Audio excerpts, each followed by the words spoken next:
lately, I think yesterday they had a tour where they were talking about in the New York Times some penalties that Trump has been through over the last several years, which are interesting. You know, he had those casinos in Atlantic City, and he had a $10 million penalty for willful and repeated violations of the Bank Secrecy Act for failing to report suspicious transactions and failing to properly file currency transaction reports and keep proper records. That had to do with people, I assume, bringing a lot of cash into the casino, and then they wouldn't just sort of shuffled it, and they wouldn't take the Social Security number or where the money come from, and it's a way to clean up money or use fraudulent money. Said that they noted that the casino had a long history of prior repeated BSA violations cited by examiners dating back to 2003. The casino had been fined $477,000 in 1998. In other words, they're saying in New York Times that Mr. Trump's casino helped launder money and no one was charged with a crime. Now, another thing they went into, they're saying 1/5 of the condos owned by Mr. Trump in the United States were sold to shell companies, like this Mr. Manafort used.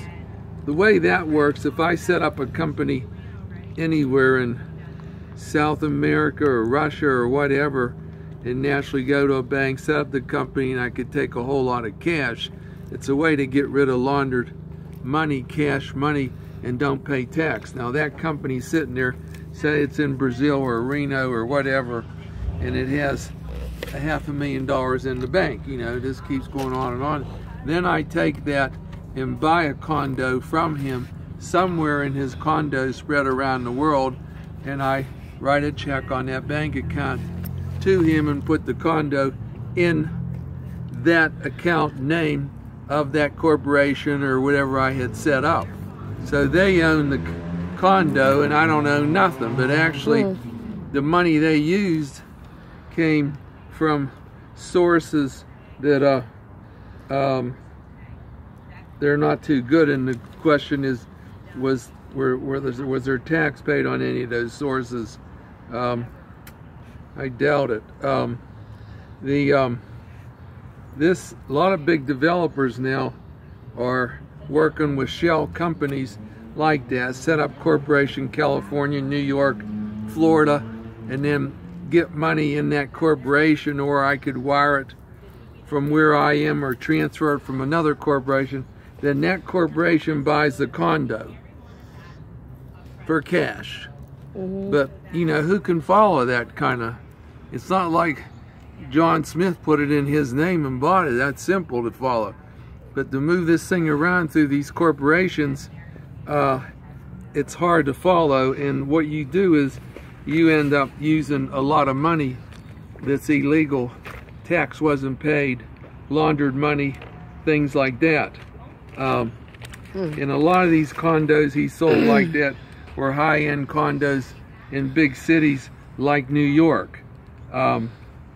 So that's another thing that they checked on. And then they moved into this personal attorney, his Michael Cohen, which we all know about. Right. And one of Cohen's specialties was keeping people quiet.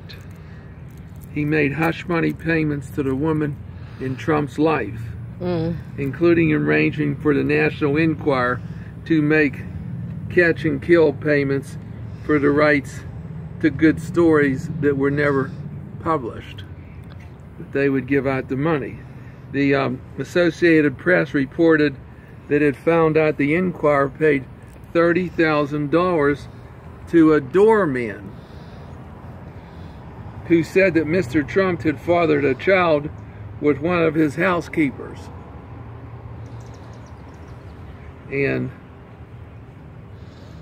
you know, I don't know how these things come up, but and I'm not saying what's the truth or what isn't the truth, but supposedly there was $30,000 passed, and